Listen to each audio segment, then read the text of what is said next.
Hai semuanya, selamat datang kembali di channel Catatan Harian Kuliah. Pada video kali ini kita akan membahas tentang penyulit persalinan. Nah loh, ternyata bisa terjadi kondisi seperti ini juga ya. Nah, penyulit persalinan sendiri yaitu kondisi yang dapat menyebabkan proses persalinan menjadi lebih sulit atau beresiko.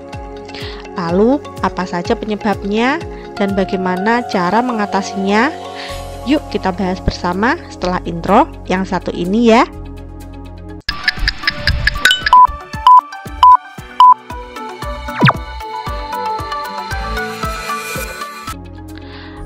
Apa itu penyulit persalinan?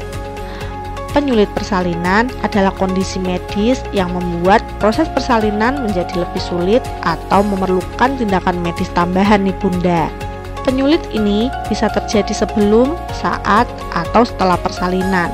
Nah loh, bisa gitu ternyata kan ya. Nah, kita lanjut pembahasannya ya. Penyebab umum penyulit persalinan. Nah Bunda, berikut ini adalah beberapa penyebab utama penyulit persalinan yang sering terjadi. Yang pertama, posisi janin yang tidak optimal. Contoh dari kasus ini adalah posisi sungsang, di mana kaki terletak di bawah, melintang, atau kepala tidak berada pada jalur lahir.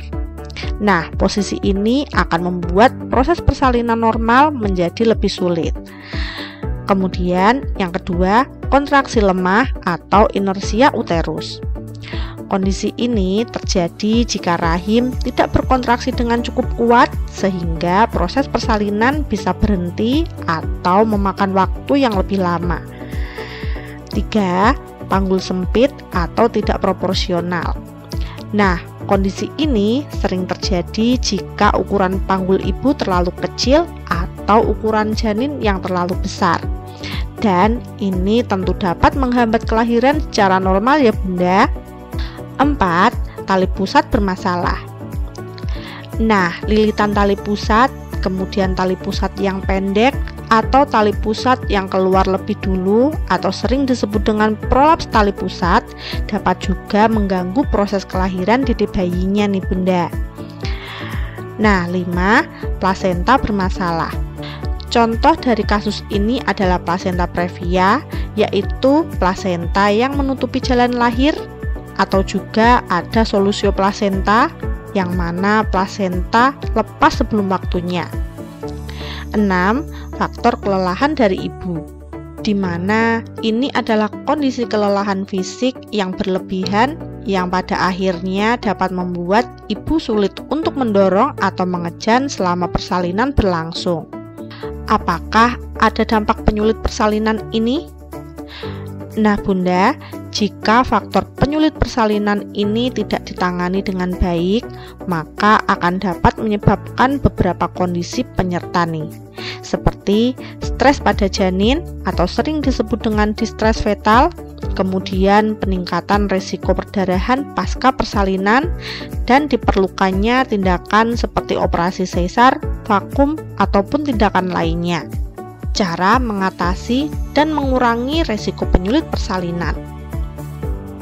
Nah Bunda dapat mengatasi atau mengurangi risiko tersebut mulai dari sekarang dengan cara yang pertama, melakukan persiapan sejak kehamilan, yaitu dengan rutin memeriksakan kehamilan untuk mendeteksi masalah lebih awal.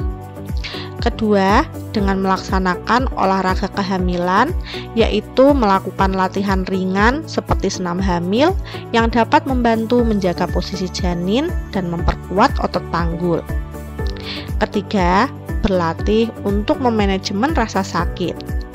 Teknik pernafasan dan relaksasi selama persalinan dapat membantu ibu mengatasi kontraksi yang lebih baik. Kemudian yang keempat, mencari pendampingan medis.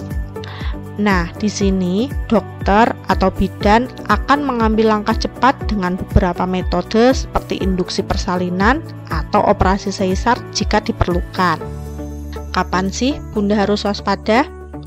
Nah, Bunda harus segera hubungi dokter jika mengalami tanda-tanda seperti yang pertama, kontraksi yang tidak teratur atau terlalu lemah. Kemudian yang kedua, mengalami perdarahan hebat.